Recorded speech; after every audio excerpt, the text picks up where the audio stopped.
Assalomu alaykum internet tarmoq kuzatuvchilari, siz ayni damda Hazora Svimatut xabarlarini kuzatyapsiz. Qisqa vaqt ichida Charas Allayarova sizlar bilan. Kitob insonning erkin fikrlashi, dunyoqarashining kengayishi, aqlining yetuk bo'lishi, ma'naviyatning shakllanishida asosiy o'rinni egallaydi. Kitob o'qigan insonning aqli charxlanib, ma'naviyati boy bitirlik sari intilaveradi. Kitob o'qimagan insonning ongi esa ma'naviy qashshoqlikda qolaveradi.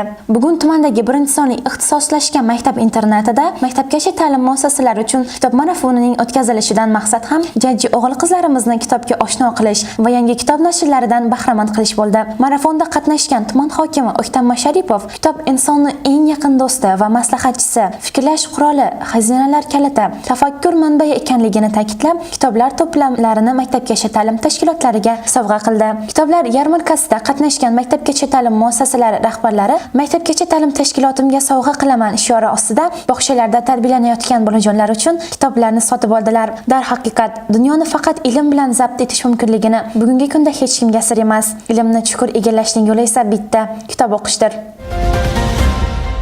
Tinch, osoyishta yurtda umrguzaronlik qilish, farzandlar kamolini ko'rish inson uchun chinakam baxt.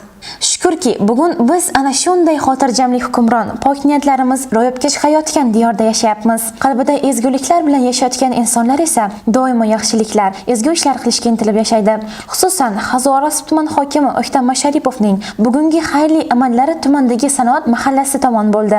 Xonadon-xonadon yurib, fuqarolar murojaatini tinglagan tuman hokimi mahallada yashovchi, uzoq yillar qishloq xo'jaligi sohasida ishlagan mehnat faxriysi, 85 yoshni qarshilagan Madrim Otamat Muratov bilan uchrashdi. Otaxon bilan suhbatda u tibbiy ko'rikdan o'tkazishda yordam so'radi. Madrim ota murojaati ijobiy hal qilinib, xonadoniga shifokorlar yuborildi va tibbiy ko'rikdan o'tkazildi. Men tuman hokimiga o'z minnatdorchiligimni bildiraman. Holimdan xabar olib keldilar, murojaatimni tingladilar, oziq-ovqat mahsulotlarini yetkazdilar. Ilohim sog' bo'lsinlar, deydi Madrim ota Matmuratov. So'zimiz so'ngida aytmoqchimizki, tuman hokimi tomonidan amalga oshirilayotgan bu kabi ezgu amallar insonlar o'rtasidagi mehr-oqibat, diyonat, saxovat kabi tushunchalarni yanada mustahkamlash bilan birga o'sib kelayotgan yosh avlod qalbida mehr-saxovat, ezgulik tuyg'ularini shakllanishda muhim ahamiyat kasb etmoqda. Dunyodagi odamlarning barmoq izlari sira bir-biriga o'xshamaydi. Taqdirlar, baxt va tashvishlar ham shunday. Odatda duo qilinsa yoki tilaklansa, baxtli bo'ling deyiladi. Birovga hech qachon tashvish umid qilinmaydi, chunki u chaqiriqqa muhtoj emas. Baxtga soya tashlab ilashib yuruvchi, tashvish istagan paytda, istagan xonadon eshigiga o'ziga xos ko'rinishda bosh suqaveradi. Sobir ota xonadoniga ham ana shunday musibat va tashvish bosh suqdi. Sanoat mahallasi aholi xonadonlarida bo'lgan tuman hokimi oilasi boshiga ketma-ket musibat tushib, o'g'li va qizidan ayrilgan Sobir ota Ortiqov xonadonida bo'ldi. Tuman hokimi otaxonga sabr tilab, muammolariga quloq tutdi. Hozircha muammolarimiz yo'q. Shu tinch osuda kunimizga shukronalar aytaman. Allohning yozgani iloji yo'q. Qolgan farzandlarim umri uzun bo'lsin. Holimizdan xabar olib, hamdardlik bildirayotgan va oziq-ovqat mahsulotlari yetkazganingiz uchun katta rahmat, deydi Sobir ota Ortiqov.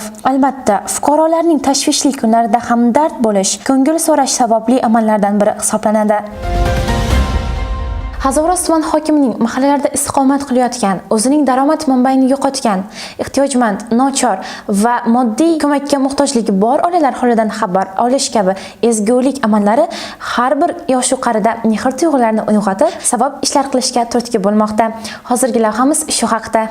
Xususan, tuman hokimligi bosh mutaxassisi Sardorbek Shuhratov ham bugungi xayrli ishlar davomi sifatida tumandagi Ishchilar, Ovshar va Jaloliddin Manguberdi mahallalarida bo'lib, 15 ta aholi xonadonlarida saxovat xayriyalarini ko'rsatib, go'sht va guruch mahsulotlarini tarqatdi. Men avvalo ezgu ishlar boshida turgan tuman hokimiga va xodimlariga o'z minnatdorchiligimni bildiraman. Hamisha saxovat tadbirlarini o'tkazib kelmoqdalar. Ilohim yurtimiz tinch va o'zaro mehr-oqibatli bo'laylik, deydi Guljamila Abdukarimova. Darhaqiqat, mehr bersang mehr olasan, deydilar. Bu oddiy qoidaga ko'ra, odam boshqalarga mehr bersa, o'zga shunday javob qaytadi. Atrofdagilarga mehr ko'rsatgan odam ham Robbisidan savob oladi, ham boshqalar muhabbatini qozonadi. Hazora tuman hokimi O'ktam Masharipov Zehinli mahallasida barpo etilayotgan ko'p qavatli uylarning qurilish jarayonlari bilan tanishdi hamda kerakli tavsiya va maslahatlarni berdi. Hazoras tumanida ijtimoiylashuv bo'yicha ro'yxatda turgan Sulaymon Qal'a mahallasida yashovchi fuqaro Mansurbek Allayorovga tuman hokimligi tomonidan 3 million 500 ming so'm miqdoridagi qurilish asbob-uskunalari topshirildi. Fuqaro bundan minnatdor bo'lib shunday dedi: Men Allayorov Mansurbek Abdullayevich Sulaymon Qal'a 124-uyida yashayman.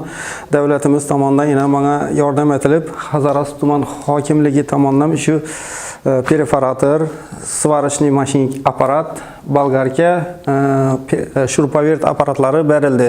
Men xudo xolasa shu narsalar bilan o'zimni, oilamni, bandligimni ta'minlab, kelgusida shu oilaviy daromadimni oshirib, hech kimga muhtoj bo'lmasdan davlatimizga yordam beradigan darajada bo'lishga harakat etaman. Bizlar uchun shunday imkoniyatlar yaratib berib turgan O'zbekiston Respublikasi prezidentimizga katta rahmat. Sog' bo'lsinlar, salomat bo'lsinlar. Sizga yetkazmoqchi bo'lgan xabarlarimiz shulardan iborat edi. Bizni kuzatishda davom eting. Xayr, salomat bo'ling.